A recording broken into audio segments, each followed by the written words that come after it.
Good evening everyone. Welcome to Yada Sir classes. Today I will take a topic of class 10th, that is structure and function of nephron. Structure and functioning of nephron.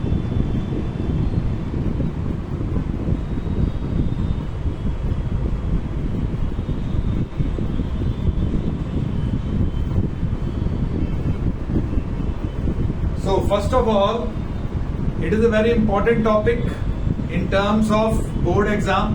Okay, life processes chapter में सबसे important topic structure of kidney and structure of nephron. Okay, उसके बाद बहुत सारे दूसरे question भी है, हम टॉपिक वाइज लेंगे. उसके वीडियोस आपको आने वाले क्लासेस में मिलेंगे. सबसे पहला वीडियो मैं बना रहा हूँ स्ट्रक्चर एंड फंक्शन नेफ्रॉन के ऊपर. तो जरा देखते हैं नेफ्रॉन होता क्या है. First of all, so nephron is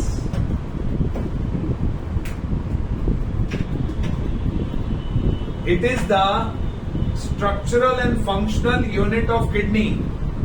That means the kidney has millions of nephrons and these nephrons work at individual level to filter out the blood. हमारा जो excretory organ है that is our kidney, but kidney एक individual unit की तरह काम नहीं करता. kidney के अंदर ये छोटे छोटे स्ट्रक्चर्स, छोटे छोटे सेल्स प्रेजेंट होते हैं, जिनको बोलते हैं नेफ्रॉन्स. ये काम करते हैं और आपका ब्लड फिल्टर करते हैं. ओके, सो हम देखेंगे स्ट्रक्चर ऑफ नेफ्रॉन कैसे होता है. First of all, nephron it is the filtration unit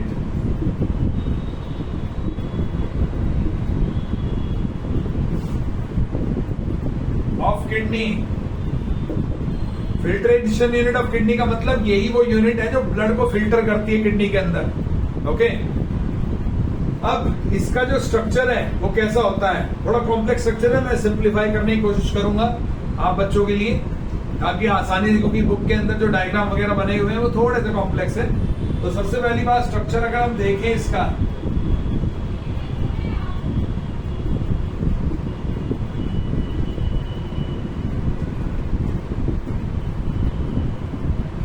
सबसे पहले इसमें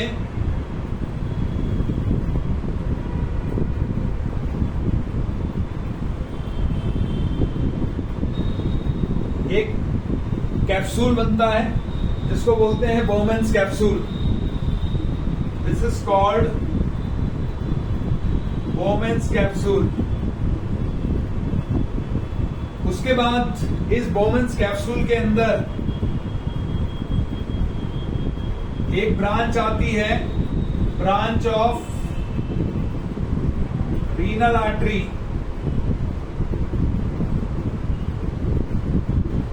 ये ब्रांच ऑफ रीनल आर्टरी जो है ये ब्लड को लेके आ रही है नेफ्रॉन के अंदर, और इसके अंदर जो ब्लड आ रहा है वो इम्प्योर ब्लड है. Impure blood means that contains urea, uric acid और अदर हार्मफुल वेस्ट.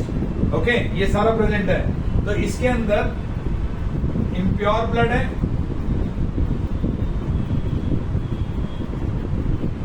ये ब्रांच आई इसके अंदर. उसके बाद it splits into many small capillaries. These capillaries are known as glomerulus. इन कैपिलरीज को बोलते हैं ग्लोमेरुलस. इसके बाद आपका ये जो कैप्सूल है बोमेन्स कैप्सूल, इसको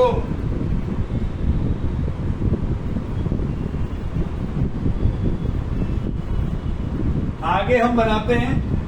तो सबसे पहले इसमें ट्यूबुलर पार्ट बनता है पूरा. ट्यूबुलर पार्ट कैसा, ये इस तरीके से कॉइल्ड पार्ट बनता है, और इस कॉइल्ड पार्ट को हम बोलते हैं ट्यूबुलर पार्ट ऑफ नेफ्रॉन. इसको हम बोलते हैं ट्यूबुलर पार्ट ऑफ नेफ्रॉन. यहां से यहां तक पूरा ये ट्यूबुलर पार्ट ऑफ नेफ्रॉन है. यहां से स्टार्ट होगा और यहां तक. उसके बाद last terminal end of the nephron, इसको बोला जाता है कलेक्टिंग डक्ट.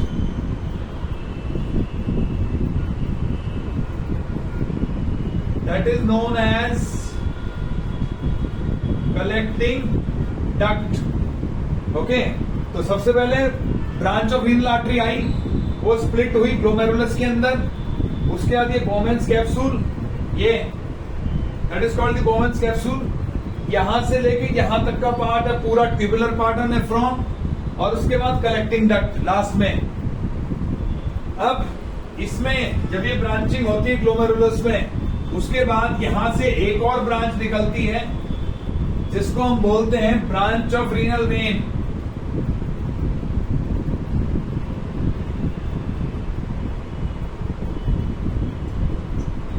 इसको हम बोलते हैं ब्रांच ऑफ रीनल वेन. अभी ब्रांच ऑफ रीनल वेन का क्या काम है वो बाद में बताऊंगा. अब सबसे पहले स्ट्रक्चर होने आने के बाद अभी ब्लड फिल्टर कैसे होता है वो समझो. ब्लड फिल्टर होता है बहुत ही सिंपल तरीके से. जो आपका ब्लड आया है यहाँ पे, उस ब्लड के अंदर जितने भी सेल्स हैं वो सारे सेल्स अलग हो जाएंगे, ब्लड सेल्स. और सिर्फ जो प्लाज्मा पार्ट है, लिक्विड पार्ट है, वो आएगा नेफ्रॉन के अंदर. मतलब वो सारा यहाँ से फिल्टर होना शुरू होगा. और ये सारा फिल्टर होते होते इस ट्यूब के अंदर आता है. इस स्टेप को बोलते हैं ultra filtration. Step number 1, ultra filtration. Ultra filtration का मतलब बहुत ही फाइन फिल्ट्रेशन है, जिसमें सिर्फ liquid part plasma leak out हुआ है ग्लोमेरुलस में से.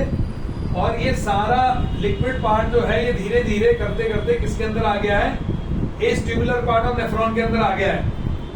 यहाँ पे ये सारा जो सेल्स बच गए वो सारे के सारे चले आते हैं ब्रांच ऑफ रीनल वेन के अंदर. मतलब रिकलेक्ट होके जब ये सारे ग्लोमेरुलस रिकलेक्ट होगा वो सारे सेल्स इसमें चले आएंगे. प्लाज्मा आ गया इधर.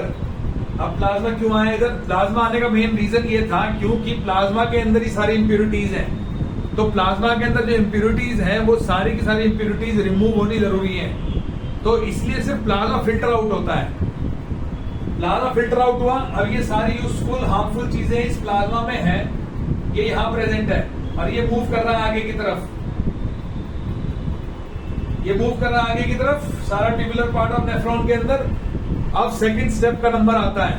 पहला स्टेप फाइन फिल्ट्रेशन हुआ, स्टेप नंबर 1 अल्ट्रा फिल्ट्रेशन बोलते हैं उसको. अब इसके बाद दूसरा स्टेप यहाँ पे शुरू होगा ट्यूबुलर पार्ट ऑफ नेफ्रॉन में. इसमें क्या होता है, जितनी भी यूजफुल चीजें होती हैं वो सारी बाहर आ जाती हैं इस ट्यूबुलर पार्ट ऑफ नेफ्रॉन से. यूजफुल जैसे कि न्यूट्रिएंट हो गए ग्लूकोज, जैसे कि आपके आयंस हो गए Na+, जैसे कि आपके इलेक्ट्रोलाइट Cl-, और भी दूसरे न्यूट्रिएंट अमीनो एसिड्स. मतलब मैं कह सकता हूं सारी यूजफुल चीजें बाहर आ जाएंगी. सारी की सारी यूजफुल चीजें बाहर आ जाएंगी. इसके अंदर सिर्फ, और यहाँ पे वाटर बाहर आना शुरू होता है. यहाँ पे वाटर बाहर आना शुरू होता है. ठीक, तो यूजफुल चीजें अलॉन्ग विद वाटर सब बाहर आ गया है. सिर्फ इस ट्यूबुलर पार्ट ऑफ नेफ्रॉन में रह गया आपका वेस्ट. सारा का सारा जो वेस्ट है वो इसी के अंदर रह जाता है. और ये आगे मूव करते करते एक इंपॉर्टेंट बात यह है कि वाटर का रीअब्जॉर्प्शन यहां भी होता है, यहां भी होता है. यहां भी वाटर बाहर निकलता है. यहां मैं दिखा रहा हूं. ओके, अब इस ट्यूबुलर पार्ट ऑफ नेफ्रॉन में ये सारी चीजें रीअब्जॉर्ब हो गई. अब इसके बाद आपका कलेक्टिंग डक्ट का रोल आता है, थर्ड स्टेप. तो ये सेकंड स्टेप था, दैट इज सेलेक्टिव रीअब्जॉर्प्शन. इस प्रोसेस को बोलते हैं सेलेक्टिव रीअब्जॉर्प्शन. सेलेक्टिव रीअब्जॉर्प्शन के बाद अब थर्ड स्टेप यहां पे होगा. ये कलेक्टिंग डक्ट क्या करेगी, ये सारा हार्मफुल वेस्ट जो है उसे कलेक्ट कर लेगी. तीसरा स्टेप, थर्ड स्टेप, सारा हार्मफुल वेस्ट क्या कर लेगी, ये कलेक्ट. ओके, कलेक्टिंग डक्ट नाम इसी वजह से, जैसे सिवर सिस्टम होता है, घरों में से सबके वेस्ट निकला थोड़ा थोड़ा, एक बड़ी ट्यूब होगी, बड़ा पाइपलाइन होगा जिसमें सारा वेस्ट जाएगा और वो फिर आपका आगे वाटर ट्रीट होने के लिए चला जाता है. सेम ऐसा ही कलेक्टिंग डक्ट बड़ी ट्यूब है जिसके अंदर सारा वेस्ट नेफ्रॉन डाल रहे हैं अपना. ओके, और ये सारा वेस्ट डालने के बाद आपका ये कलेक्शन होता है और यहां से सारा वेस्ट आगे चला जाएगा फॉर रिमूवल. ओके, तो ये बेसिकली 3 स्टेप पे काम किया नेफ्रॉन ने। पहला अल्ट्रा फिल्ट्रेशन, जिसमें आपका प्लाज्मा लीक आउट हुआ ग्लोमेरुलस के थ्रू, बोवेंस कैप्सूल के थ्रू, इसके अंदर आया ट्यूबुलर क्वाड्रो नेफ्रॉन के अंदर। दूसरा स्टेप सेलेक्टिव रीएब्जॉर्प्शन, जिसमें यूजफुल चीजें सारी बाहर आ गई। तीसरा स्टेप कलेक्शन, कलेक्शन में सारा हार्मफुल वेस्ट कलेक्टिंग डक्ट ने कलेक्ट कर लिया। अब एक चीज रह गई है, ये सारी जो यूजफुल चीजें यहां पे आई हैं, इन सारी यूजफुल चीजों को रीएब्जॉर्ब करना जरूरी है, मतलब ब्लड में डालना जरूरी है। अभी ब्लड में नहीं आई, ये तो बाहर निकली है बस। अभी ब्लड कहाँ है? यहाँ पे आपने देखा था जब ब्लड वेसल आई थी तो प्लाज्मा तो लीक आउट हो गया था, लिक्विड पार्ट जो ब्लड के सेल्स थे वो यहाँ चले गए थे। अब ये जो ट्यूब है ये सारी यूजफुल चीजों को कलेक्ट करेगी, इन सारी यूजफुल चीजों को कलेक्ट करेगी और ये फिर जाएगी किडनी के बाहर। तो ये जो ट्यूब है ये आगे आती है। आगे आने के बाद अब थोड़ा सा मैं यहाँ पे जो डायग्राम है उसमें कॉम्प्लेक्सिटी कर रहा हूं, कॉम्प्लेक्सिटी इन द सेंस क्योंकि डायग्राम थोड़ा कॉम्प्लेक्स हो जाता है यहाँ पे। ये ट्यूब चारों तरफ से इसको कवर करेगी like this.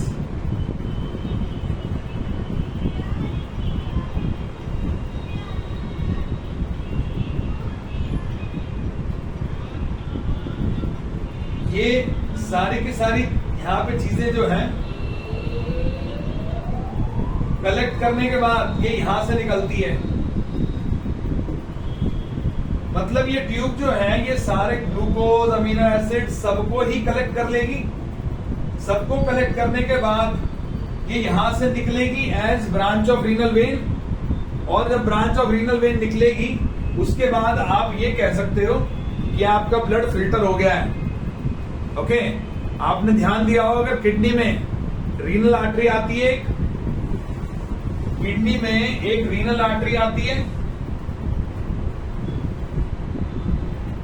Renal artery I kidney में, आने के बाद ये रीनल आर्टरी की एक ब्रांच दिखाई मेरे सबसे पहले। रीनल आर्टरी आई प्योर ब्लड लेके, नेफ्रॉन ने ब्लड फिल्टर किया, नेफ्रॉन ने जो वेस्ट है वो भेज दिया नीचे ये कलेक्टिंग डक्ट के थ्रू। ये सारा वेस्ट नेफ्रॉन ने भेज दिया नीचे, किसके अंदर? यूरेटर के अंदर। ये सारी कलेक्टिंग डक्ट ने सारा वेस्ट यहाँ भेज दिया। और जो यूजफुल ब्लड था वो कौन लेके आ रहा? Branch of renal when. वो ब्रांच ऑफ रीनल वेन कहां से लेके आएगी? यहीं पे दूसरी जो ब्रांच बनती है जो ब्लड लेके जाती है, ये ब्रांच ऑफ रीनल वेन। और ये है रीनल आर्टरी। ठीक है, तो ये सारा का सारा वही किडनी का पार्ट है, उसी का फंक्शन मैंने एक्सप्लेन किया है कि नेफ्रॉन किस तरीके से काम करता है। ओके, तो ये एक इंपॉर्टेंट टॉपिक है। आपको अगर इस टॉपिक में कोई प्रॉब्लम आप कमेंट्स में मुझे बताइएगा, मैं फिर उसको ठीक करके आगे आपको और फिर वीडियो शेयर करूंगा। और आपको अगर ये वीडियो अच्छा लगा हो तो इस चैनल को लाइक कीजिए, सब्सक्राइब कीजिए और इसी तरह के वीडियो आगे आने वाले टाइम में जानने के लिए सब्सक्राइब कीजिए अदर सब classes. Thank you very much.